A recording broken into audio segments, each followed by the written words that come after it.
지난 주일에 싱가포르에서 다녀간 집사님, 우리가 함께 예찬을 나누고 난 다음에 두 분과 대화를 나눴잖아요.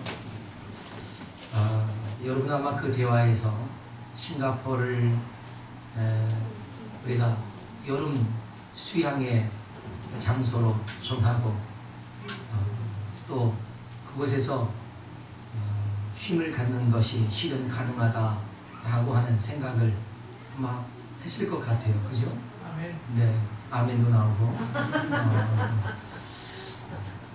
그래서 아마 부푼 꿈을 가지고 기대할 수 있었을 거라 생각합니다.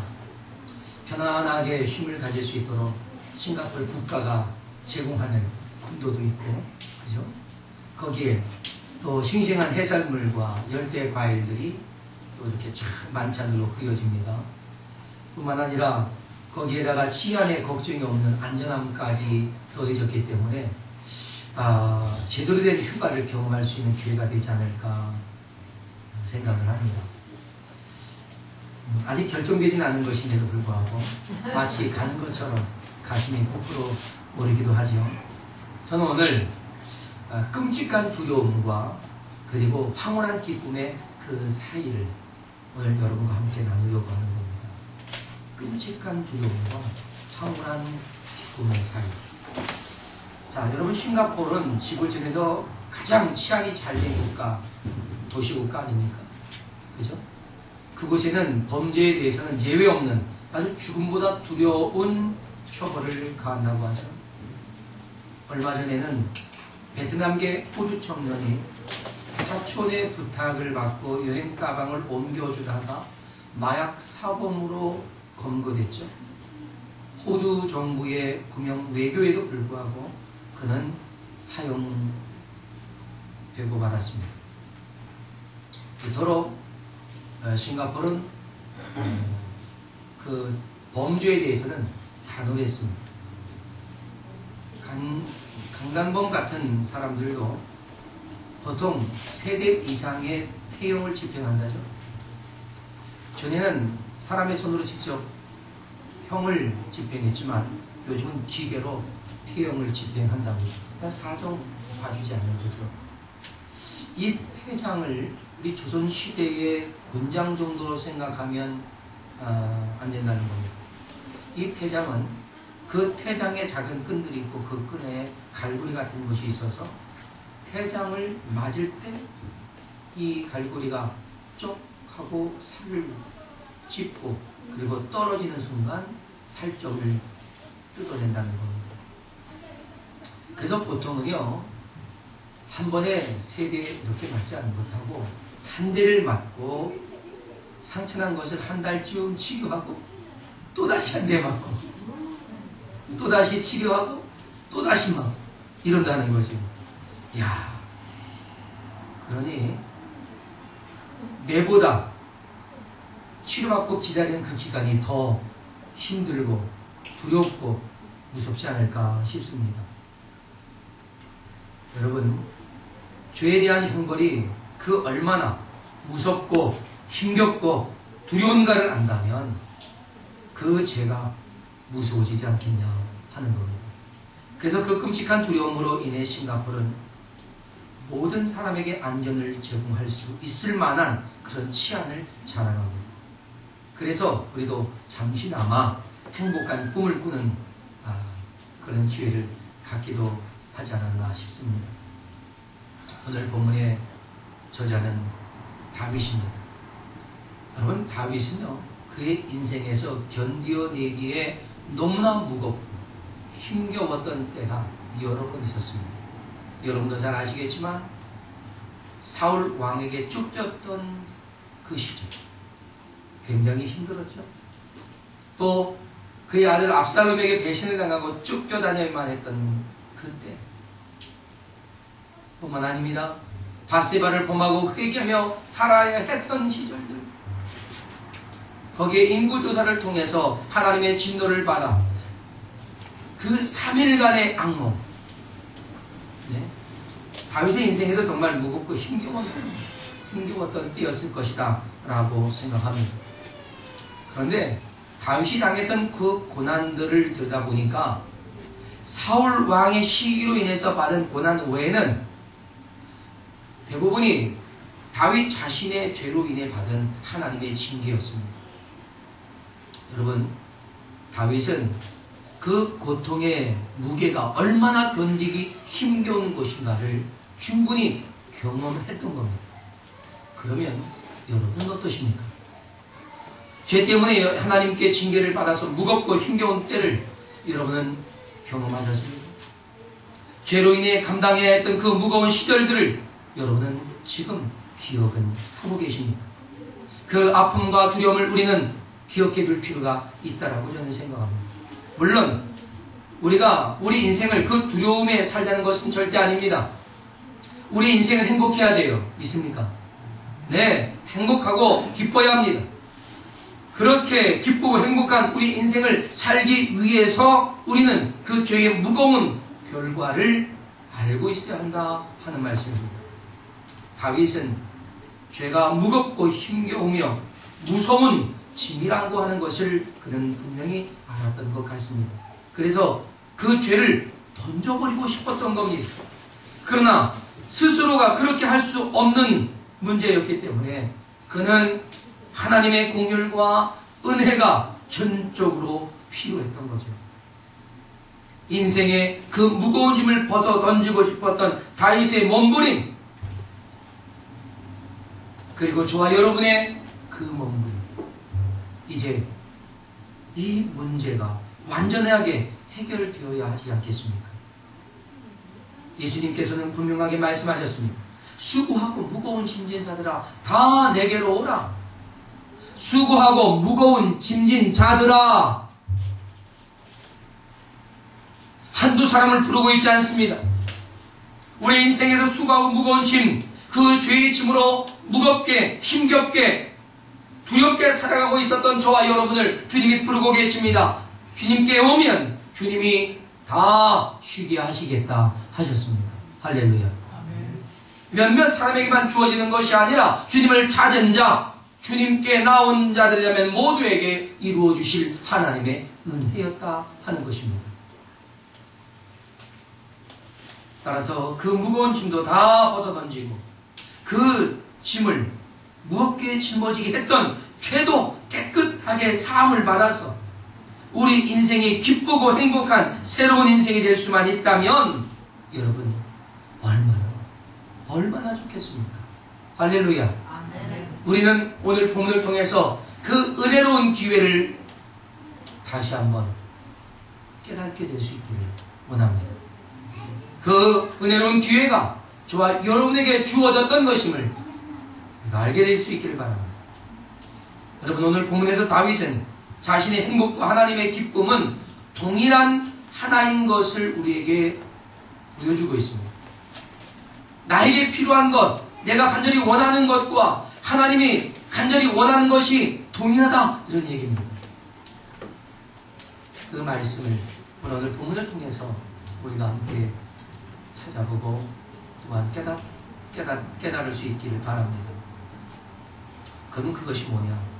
그것은 하나님과의 친밀함입니다. 하나님과의 친밀함. 우리 옆에 분에게 하나님은 당신과의 친밀함을 원하십니다. 한번 말씀해 봅시다. 네. 하나님은 여러분과의 친밀함을 원하십니다. 네. 하나님과 화목하고 하나님과 친밀한 교제를 주님이 원하고 계신다는 겁니다. 이런 하나님과의 친밀한 교제를 위해 우리가 원하는 것이 있고 또 하나님이 원하시는 것이 있더라 하는 거죠. 따라서 첫 번째로 죄인된 우리가 원하는 것은 무엇일까 하는 겁니다. 첫째는요, 내 죄가 깨끗이 지워지기를 원한다 하는 겁니다. 할렐루야. 내 죄가 깨끗이 지워지기를 원한다는 겁니다. 우리는 우리의 죄가 깨끗하게 해결되지 않는 한 그 죄에 대한 두려움에서 벗어날 길이 없습니다. 성경은 분명하게 말씀하셨습니다. 죄의 싹은 뭐죠? 사망이요. 하나님의 은사는 그리스도 예수 안에 있는 영생이다 라고 했습니다. 여러분, 죄의 결과로 주어진 대가가 사망이에요. 그 죄의 결과가 단순한 육신의 죽음 정도라면 그렇게 두렵지는 않을 것입니다. 그러나 그 죄의 결과는 영원한 불행입니다. 영원한 고통입니다. 영원한 두려움입니다. 네? 태형을 맞은 사람이 태장 한 대를 맞고 죽을 것 같은 고통을 견디며 치료를 받아도 또 남은 태장을 맞아야 할 그 기다림은 두려움일 수밖에 없습니다. 그런데 우리가 영원한 불행, 영원한 고통, 영원한 두려움은 그것과 결코 비교할 수도 없는 무거운 것이라는 사실입니다. 그런데 이 두려운 형벌을 면할 수 있는 길은 오직 그 죄가 무죄 판결이 나든지 아니면 사면이 되어야만 한다는 것입니다. 우리가 지은 죄가 분명한데 무죄 판결은 날 리가 없지 않습니까? 그죠? 여러분, 우린 무죄가 아닙니다. 우린 다 죄가 있습니다. 그래서 세상에 의인은 없나니 하나도 없고 모든 사람이 다 죄를 범하였음에 하나님의 영광에 이를 수도 없다라고 했습니다. 그러면 우리에게 필요한 것이 뭐겠습니까? 사면입니다. 사면.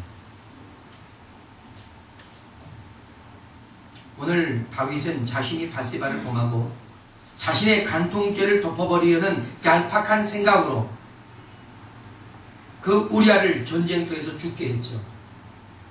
이것은 다윗과 요압만이 알고 진행했던 은밀한 것이었습니다. 그러나 어찌 아무리 은밀한들 하나님의 눈을 피할 수 있겠습니까? 하나님은 보셨습니다. 그리고 나단 선지자를 다윗에게 보내시지 않습니까? 다윗은 자신의 죄를 인정할 수밖에 없었습니다. 결코 하나님 앞에 무죄 판결 날 수 없다는 사실을 그는 압니다. 왜요? 그가 죄인이기 때문입니다. 그런데 다윗은 그 죄가 너무나 무겁고 너무나 두렵고 무서웠단 말입니다. 그래서 하나님께 그 죄를 지워달라고 간절하게 기도하고 있는 것입니다. 오늘 시편 51편에서 다윗은 그 죄를 씻어주시고 지워달라고 하는 표현을 6번이나 반복하잖아요. 그가 무죄라고 주장하지 않습니다. 자신이 죄인인데 그 죄를 지워달라고 말합니다. 어찌 보면 뻔뻔해 보이지만 하나님께 그런 긍휼을 구할 수 있는 하나님과의 관계가 이루어졌다는 것이 얼마나 감사한 축복인지 모릅니다. 다윗은 뭐라고 주 앞에 간구합니까? 내 죄악을 지워달라고 합니다. 나의 죄악을 맑게 씻어주시며 나의 죄를 깨끗이 제하소서, 나를 정결하게 하소서, 나의 죄를 씻어주소서, 내 모든 죄악을 지워주소서라고 반복하며 주 앞에 호소합니다. 여러분, 다윗이요, 하나님께 최고의 복을 받은 것은 분명합니다. 그렇죠? 다윗은 기네스북에서 가장 큰 재물의 복을 받은 사람으로 기록되어 있을 만큼 엄청난 복을 받았습니다. 하나님도 다윗을 그렇게 복 주셨단 말입니다. 그러나 다윗이 복만 받은 게 아니었단 말이죠. 하나님께 무서운 징계도 받았던 겁니다. 하지만 하나님이 다윗을 그렇게 사랑하신 것은 죄를 두려워하고 회개하며 철저하게 죄 씻음 받기를 원했기 때문이었습니다. 사랑하는 여러분, 우리는 죄를 짓지 않고는 이 땅을 살아갈 도리가 없습니다. 그렇지 않습니까? 왜냐하면 우리는 연약하지 않습니다. 우리는 욕심이 많아요. 우리는 타락했습니다. 그래서 죄를 끼고 살아요. 그러나 주님은 우리의 그런 것을 아시면서도 여전히 십자가의 사랑과 긍휼을 베푸시면서 예수 그리스도 안에 있는 저와 여러분 모두에게 오늘도 사죄의 은총을 더해 주시는 줄로 믿습니다. 아멘. 그렇게 사악한 우리가 예수 그리스도의 십자가의 그 사랑으로 오늘도 사면 조치되고 있단 말이에요. 할렐루야. 아멘. 요즘 이명박 대통령 임기 말에 이 사면 조치를 단행함으로써 얼마나 말이 많습니까? 그런데요, 할 말 없어요. 왜냐? 그것이 대통령에게 주어진 권한입니다. 권한 남용이라고요? 그렇지 않습니다. 아무도 그 권한에 맞설 수 없는 거죠. 여러분, 빌라도 때를 보세요. 예수님 대신에 그가 무도했던 바라바를 사면 조치합니다. 그럼에도 불구하고 세상은 그것을 반깁니다.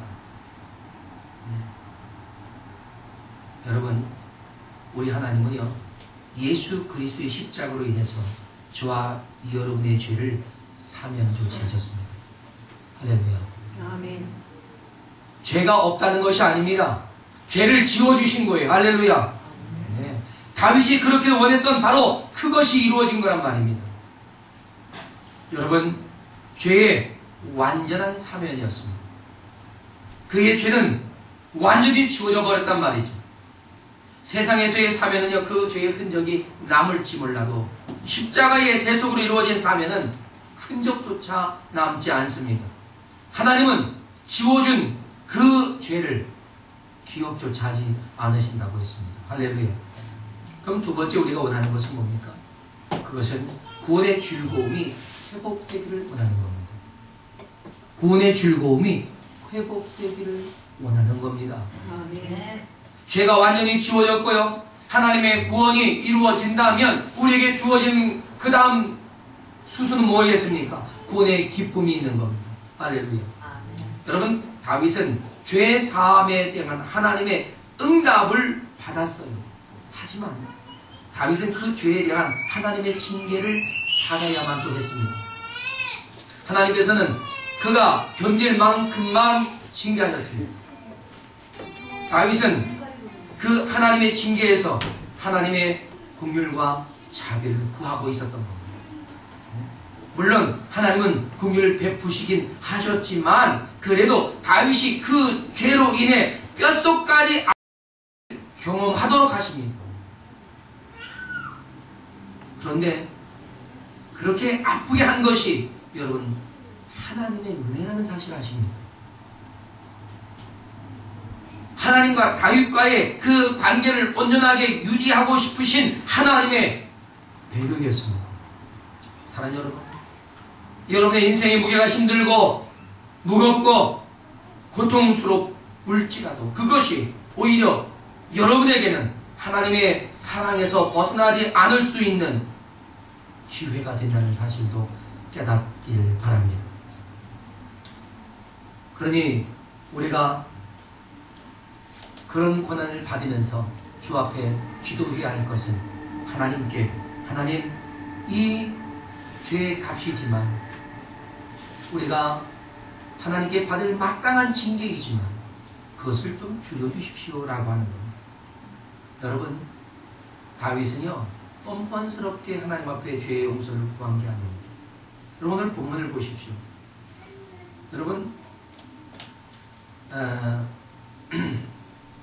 4절에 보니까 이렇게 말합니다. 내가 주께만 범죄하여 주의 목전에 악을 행할세우니 주께서 말씀하실 때에 의로우시다. 주께서 심판하실 때에 순전하시다.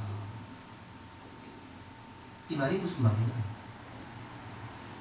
자신이 범죄한 것을 확실하게 인정한다는 겁니다. 그렇기 때문에 하나님께서 자신을 책망하실 때에 그것은 의로운 책망이다. 하나님이 심판하실 때에 그것은 정당한 심판이다. 받아들이고 자신이 주님의 징계를 받겠다 하는 고백입니다. 그렇지만 하나님 앞에 긍휼을 구하고 이 무겁고 힘겨운 것을 좀 줄여달라고 하는 거죠. 여러분, 주님은요 이 기도까지 들어주십니다. 인구조사를 통해서 3일간의 그 엄청난 피해, 여러분 10만 명이 그 3일간에 죽지 않습니까? 다윗의 호소에 하나님은 응답하셔서 아라우나 타작마당 곁에서 심판하려고 했던 그 사자의 손을 잡고 멈춰라! 하나님께서 됐다! 이만하면 됐다! 라고 멈추게 하십니다. 여러분, 그 하나님의 징계가 멈추고 그리고 난 다음에 그에게 주어진 하나님의 그 구원의 즐거움을 다시 온전하게 하나님과의 관계 속에서 회복하고 싶었던 다윗의 열망이라고 저는 생각합니다. 다윗은 그 구원의 즐거움 속에 살았었습니다. 그러나 그가 죄를 범한 이후 그 죄 때문에 그 구원의 즐거움이 깨져버렸던 거죠. 그래서 다시 그는 죄 사함을 받고 그 징계에서 건짐을 받았을 때 비로소 하나님과의 관계도 회복되고, 그리고 이전에 누렸던 구원의 즐거움이 회복되게 되었던 것입니다. 사랑하는 여러분, 전 여러분에게도 하나님의 징계의 때가 끝나고, 그리고 구원의 즐거움의 회복이 여러분 인생 가운데 있기를 주님의 이름으로 축원합니다. 셋째로 우리가 원하는 것은 뭐냐? 그것은 내 영혼의 삶이 새로워지는 것입니다. 내 영혼의 삶이 새로워지는 것. 이것은 우리의 결단을 요구하는 것이기도 하지만요, 하나님께서 도와주셔야만 하는 것이기도 합니다. 그래서 다윗은 하나님께 자신을 새롭게 해달라는 기도를 하면서 내 속에 정한 마음을 창조해 주시고, 내 안에 정직한 영을 새롭게 해주시고, 내 주 앞에서 쫓아내지 마시고 주의 성령을 내게서 거두지 마소서라고 기도합니다. 하나님께서 나를 그렇게 만들어 주셔야만 한다는 거죠. 하나님께서 그렇게 나를 변화시켜 주셔야만 한다라고 하는 그의 고백이기도 합니다. 그러니까 이 말은 사실 자신은 부패한 영혼이고 내게는 정직하지 못하다라고 하는 것입니다. 정직함이 없다는 거예요. 그러니까 그야말로 정직한 고백 아니겠습니까? 사는 여러분, 저나 여러분이 우리 모두 함께 정직해야 된다고 생각합니다. 하나님 앞에도 그렇고요, 우리가 서로에게도 그렇고 정직해야 합니다. 무엇인가를 감추고 있다든가 무엇을 속이고자 한다는 것은 결코 바르지 않은 거죠. 지난주에 수요일날인가요? 이상한 사람이 또 왔잖아요. 저희가 딱 봐도 어디서 왔는지 알만한 사람 아닙니까? 그들은 자신들의 정체를 속입니다. 거짓으로 다가옵니다. 왜 그들이 떳떳하게 다가오지 못합니까? 그들이 가지고 있는 것이 떳떳하지 않기 때문입니다. 속여야만 하기 때문입니다. 그러나 여러분, 우리가 주 안에서 뭘 속이겠습니까? 우리는 정직하고 진실하면 됩니다. 믿습니까? 우리에게는 하나님의 은혜 안에 있고 하나님의 십자가가 정직하고 하나님의 허락하신 그 구원의 은혜가 의롭기 때문에 우리는 감출 것이 없습니다. 주 안에서 정직하고 진실하게 서야 할 줄로 믿습니다. 여러분, 우리가 주 안에서 이렇게 죄의 사함을 받았다면 우리는 우리의 인생을 새롭게 시작해야 합니다. 새로운 인생으로 시작해야 되는 거죠. 그렇게 아직 우리에게는 기회가 있지 않은가 생각합니다. 사랑하는 여러분, 우리가 새롭게 변화될 수 있는 방법을 성경은 이렇게 말합니다. 성령의 도우심을 통해서만 가능하다는 겁니다. 할렐루야. 네, 거기에 우리의 적당한 의지도 필요하겠죠. 그리고 오늘 본문에서 우리가 볼 수 있듯이 죄에 대한 두려움도 필요합니다. 그리고 하나님의 은혜의 소중함도 깨달아야 합니다. 뿐만 아니라 구원의 즐거움을 경험해야 합니다. 그래야 그 생생한 기억들을 가지고 있어야 우리가 변화된 삶을 향해 더 적극적으로 일어설 수 있기 때문입니다. 이런 것들이 우리를 더욱 변화된 삶으로 살아갈 수 있게 한다고 저는 생각합니다. 이렇게 되어질 때 우리는 하나님과의 친밀함을 더 취할 수 있고 그 안에서 누려갈 수도 있다고 믿습니다. 그 안에서 누리는 복된 인생으로 저희 여러분이 함께 살아갈 수 있기를 바랍니다. 이제 우리는 좀 같은 내용이긴 하지만 하나님께서 원하시는 것이 무엇인지 좀 알 필요가 있습니다. 그럼 하나님께서 그런 친밀함을 위해서 우리에게 원하시는 것이 무엇인가 하는 거죠. 그것은 첫째로 내 중심이 진실하기를 원합니다. 우리의 중심이 진실하기를 원한단 말입니다. 그렇습니다. 하나님께서 원하시는 것은 내 중심에 진실한 것이에요. 하나님께서는 우리의 진실한 고백을 원합니다. 우리의 진실한 행동을 원합니다. 우리의 진실한 효제를 원하십니다. 겉으로 순한 양과 같은 모습을 하고는 속에는 사악한 이러와 같은 모습을 가지고 있다면 주님은 우리를 반기지 않습니다. 정직해야 합니다. 속과 겉이 같아야 합니다. 여러분, 세상에서 저는 경계해야 할 사람, 정말 가능한 그런 사람은 만나지 말아야 할 사람이 있다라고 생각합니다. 누군지 아십니까? 결코 실수하지 않는 사람. 저는 제 인생에서요, 그런 사람은 별로 만나고 싶지 않습니다. 그분은 하나님 한 분이면 됩니다. 전 여러분이 실수하는 거 고마워합니다. 왜요? 그 실수는 여러분이 정직하기 때문에. 실수 자체가 정직하다는 얘기가 아닙니다. 실수한 것을 인정하고 내가 실수했습니다, 그러면서 더 겸손히 낮아지는 모습, 저는 그것이 정직한 모습이라고 생각합니다. 사랑하는 여러분, 실수하지 않는 사람은요, 철저하게 자기 자신을 통제하면서 자기의 진실한 모습을 감추더라고요. 그래야만 그의 실수하지 않는 모습을 우리에게 보여줄 수 있는 거죠. 정상적인 사람이라면 실수합니다. 실수해요. 네. 기계도 실수하는데 말이죠. 그죠? 기계도 실수하잖아요. 모르겠습니다. 컴퓨터 프로그램도 실수하나요? 네. 실수한답니다. 네. 그러니까 세상에 실수하지 않는 게 없어요. 저는 실수하는 것이 정직한 거다. 저는 그렇게 생각해요. 여러분 주변에 혹 실수하는 일 많이 보거든요. 여러분은 그 사람이 인간미가 있는 사람인 것을 아시면 됩니다. 할렐루야. 예, 사람에게는요, 사람 냄새가 나야 돼요. 그렇잖아요. 좀 인간미가 있어야 돼요. 그래서 저나 여러분이 실수하는 것 오히려 다행이 아닌가. 네, 그러나 정직하게 그 실수를 인정할 때 저는 고마움을 느낍니다. 저는 하나님께도 그렇습니다. 네, 우리는 하나님께 정직하게 고백할 필요가 있어요. 여러분, 우리가 어떻게 완전합니까? 우리 허물 많아요. 우리 죄 많이 짓습니다.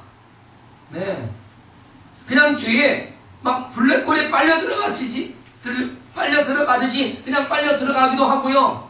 내가 그냥 좋아서 그냥 쫓아가기도 하고요. 뭐 그래요. 안 그렇습니까? 여러분, 전혀 안 그런 것처럼 딴 데를 바라보지만 저는 여러분이 저와 별로 다르지 않다고 생각합니다. 사랑하는 여러분, 그래서 저는 우리가 스스로 부족하고 불완전한 상황인 것을 알고, 상태인 것을 알고, 고백하면서 내가 실수한 거 실수했다고 말하고, 더 겸손히 낮아져서 우리가 누구에 대해서도 정죄하기보다는 오히려 나 자신의 그 연약한 죄의 모습을 인식할 수 있는 기회로 삼을 수 있기를 바랍니다. 저희 여러분은 서로에게나 하나님 앞에 정직함이 훈련될 필요가 있습니다. 정직함은 두려움을 극복해야만 가질 수 있는 덕목이라고 저는 생각합니다. 우리의 중심에 정직함이 주 안에서 견고하게 훈련되기를 축복합니다. 지금 하나님이 요구하시는 것은 바로 그 정직함이다 라고 하는 것입니다. 둘째로는요, 하나님께서 우리에게 원하시는 것은 상한 심령의 제사를 받으시기 원하신다 하는 겁니다. 그런 상한 심령이 가난한 것과 같은 의미예요. 그러니까 자신의 죄를 해결할 수 없는 전적으로 무능한 자임을 절감하고 통회하면서 겸손한 마음으로 하나님을 의지하는 것입니다. 그러니 하나님의 은혜, 그 십자가의 그 대속하심이 없이는 결코 죄사함이 없다는 것, 그 길이 없다는 것을 깨닫고 십자가의 은혜를 의지하는 그런 마음을 우리는 심령이 상한 심령이요, 심령이 가난한 자의 마음이라고 하는 것입니다. 그러니까 오직 주님의 십자가의 은혜만을 의지하고 사는 인생이 되시길 바랍니다. 할렐루야. 네, 우리가 하나님께 예배하는 것은요, 오직 그 십자가의 은혜로 예배하는 거예요. 예배 돈으로 하지 않습니다. 예배 우리의 생명으로 하는 게 아니에요. 예배는 봉사로 하는 것도 아니에요. 오직 그 예배는 그리스도의 십자가의 은혜로 하는 것입니다. 그래서 신령과 진정으로 예배할 때가 이르렀던 것처럼 우리는 성령과 진리 되신 예수 그리스도를 통해서 하나님께 나아가 하나님이 받으실 만한 거룩한 산 제사를 올려 드리는 것입니다. 거기에 필요한 것, 거기에 준비되어야 할 것이 바로 상한 심령이다 하는 것. 심령의 간, 오직 십자가의 구속을 의지하는 그런 마음, 하나님은 지금 우리에게 그것을 원하시는 겁니다. 오직 주 예수 그리스도만을 의지하고 사는 인생. 할렐루야. 끝으로 하나님께서 우리에게 원하시는 것은요, 주의 자녀로서 온전해지기를 원합니다. 그렇습니다. 여러분, 어느 부모든지 자녀가 이 세상에서 행복하게 살아갈 모든 조건을 갖추기를 원하지 않습니까? 못 갖추면 그냥 자기라도 갖춰주려고 애쓰잖아요. 그죠? 그래서 그것을 갖추기 위해서는 기본이 열심히 공부하는 거다. 그래서 그냥 공부 많이 하라고 하는데 학생들은 얼마나 듣기 싫습니까? 공부하라는 것보다 놀자 하는 말 더 좋아하잖아요. 우리 애들은 놀자 그러니까 요즘은 안 돼요. 공부해야 돼요. 제 전략이 맞아 먹었어요.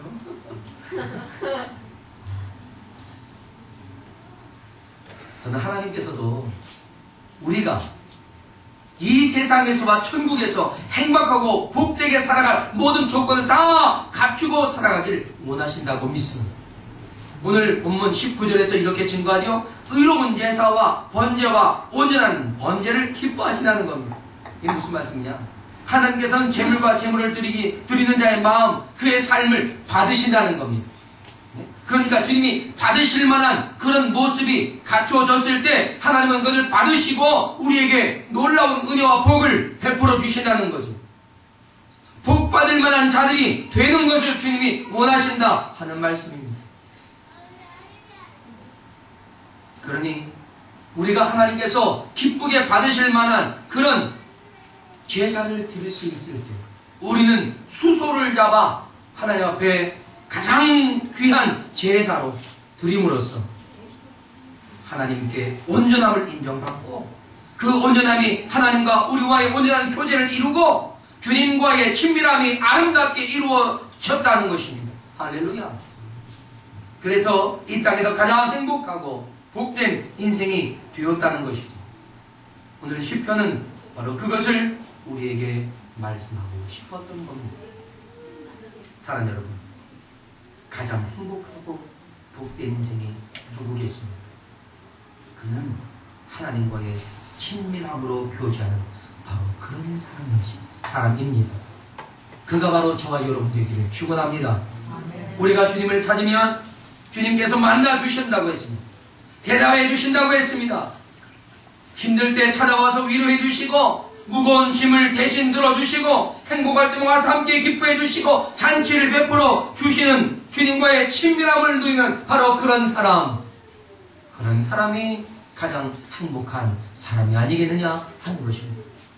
저와 여러분이 바로 그런 사람이 되시기를 축복합니다. 오늘 우리는 우리 인생의 무거운 짐을 다 모두 던져버리고 가장 행복하고 즐거운 인생을 회복할 수 있기를 축복합니다. 세상의 모든 염려와 걱정과 불안과 두려움을 훌훌 벗어버리고 즐겁고 기쁘게 봄 소풍을 떠나는 어린아이들처럼 마냥 즐거움으로 행복한 주안에서의 인생을 살아가는 저와 여러분 되시기를 주님의 이름으로 축복합니다. 할렐루야. 다 같이 함께 이 시간 기도하겠습니다. 하나님 앞에 내 인생에 함께 하시고 하나님께서 친히 우리와의 친밀함을